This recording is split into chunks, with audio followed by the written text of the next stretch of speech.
कुछ मित्रों मध्य भारत में बंगाल की खाड़ी सिस्टम में लो प्रेशर थता जोर पकड़્યું છે। ગાજવીજ દ્વારા વરસાદે ભયંકર વરસાદ મધ્ય પ્રદેશ તેમજ આંધ્રપ્રદેશ અને આ ઉપરાંત ઉત્તર ભારતના વિસ્તારોમાં ભારે વરસાદ વરસી રહ્યો છે। ત્યારે આગામી દિવસોમાં સૌરાષ્ટ્ર ગુજરાતમાં પણ કેટલા વિસ્તારમાં થશે ભારે વરસાદની અસર અને બંગાળની ખાડીનું લો પ્રેશર શું મણ મૂકીને વરસશે ગુજરાતમાં તેને લગતી સંપૂર્ણ વાત કરતા પહેલાં જો અમારી ચેનલ પર ન હોય તો ચેનલ સબસ્ક્રાઈબ કરી વિડીયો લાઇક તથા શેર કરી દેજો મિત્રો।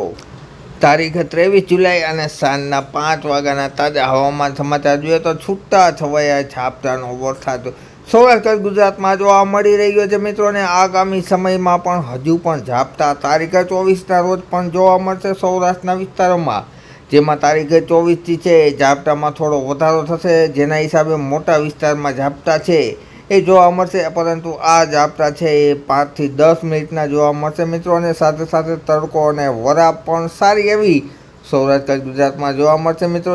ઝાપટાનું પ્રમાણ મધ્ય ગુજરાતથી લઈ અને દક્ષિણ ગુજરાતના વિસ્તારોમાં વાપી સુધી વધારે પ્રમાણમાં જોવા મળશે મિત્રો। એ સિવાય વાત કરીએ તારીખ 25ની તો બંગાળની ખાડીની સિસ્ટમ વધુ મજબૂત થઈ અને મોટા વિસ્તારમાં ફેલાશે અને આ સિસ્ટમનો ઘેરાવો છે એ છેટ મધ્યપ્રદેશ સુધી જોવા મળશે તારીખ 25ના રોજ, અને ધીરે ધીરે આ સિસ્ટમ છે એ પશ્ચિમ તરફ ગતિ કરશે અને સિસ્ટમમાં ધીરે ધીરે વરસાદનો પણ વધારો થતો જશે।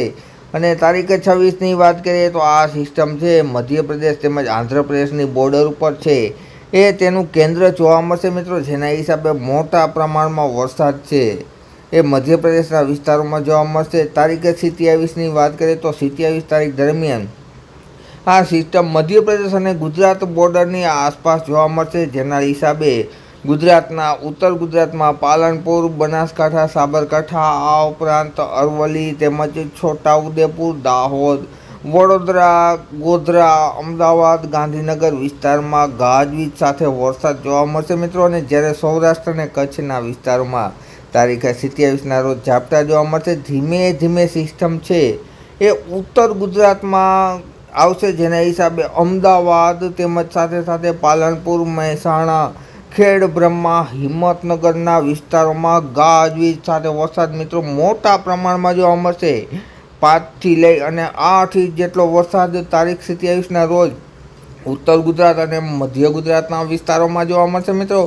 મોટા સમાચાર ગણાવી શકાય। ત્યારબાદ વાત કરીએ તો તારીખ 28ના રોજ આ સિસ્ટમ વધુ પ્રમાણમાં પશ્ચિમ દિશામાં સરકશે, જેના હિસાબે છે એ સુરેન્દ્રનગર, સાણંદ, આ ઉપરાંત ધાંગધ્રા, મોરબી તેમજ વિરમગામ, રાધનપુર, વાવ-થરાદ તેમજ રાપર વિસ્તાર, કચ્છના રણ વિસ્તારમાં ગાજવીજ સાથે 3 થી 4 ઇંચ જેટલો મિત્રો વરસાદ જોવા મળશે। મોટા સમાચાર ગણાવી શકાય। હજુ પણ આ સિસ્ટમ છે એ થોડી દક્ષિણ તરફ અથવા તો થોડી ઉત્તર તરફ પણ ચાલશે મિત્રો, જ્યારે સૌરાષ્ટ્રના અન્ય વિસ્તારોમાં છે એ ઝાપટા જેવો માહોલ જોવા મળશે। તારીખ 28 અને સાંજના તાજા હવામાન સમાચાર મુજબ જોઈએ તો સિસ્ટમ છે એ કચ્છ ઉપર સ્થગિત થયેલી જોવા મળશે, પરંતુ હજુ પણ આ સિસ્ટમ છે એ થોડી દક્ષિણ અથવા તો થોડી ઉત્તર રહી શકે છે, જેના હિસાબે મોટા પ્રમાણમાં વરસાદની શક્યતા રહેલી છે મિત્રો। તેને લગતી વાત સંપૂર્ણ વાત છે અમે આવનારા દિવસોમાં તમારી સમક્ષ રજૂ કરતા રહીશું,